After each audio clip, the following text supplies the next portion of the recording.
Abang Usman lah ya. Okey, terima kasih atas soalan itu. Assalamualaikum semua.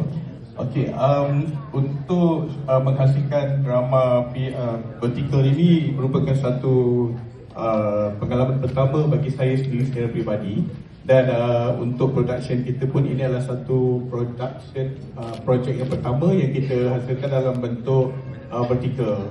Jadi banyak cabaran dia sebab sebelum kita nak melakukan proses penggambaran, kita membuat rujukan juga dengan beberapa production lain yang pernah menghasilkan vertikal dan beberapa perkara yang kita perlu utamakan, especially kamera, jenis kamera yang sesuai, dan juga kita cuba nak hasilkan sama setanding dengan kualiti kamera untuk ditayangkan di televisyen, kualitinya.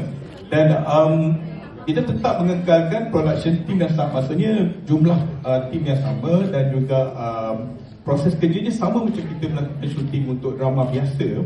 Dan yang penting kualiti persembahan lakonan dan sebagainya, kita kekalkan kualiti yang setara yang pernah kita hasilkan dalam production drama juga. Cuma agak mencabar bagi pelakon-pelakon kerana ruang lakonan agak limited kan. Jadi pergerakan tidak bebas, tidak besar, tidak luas.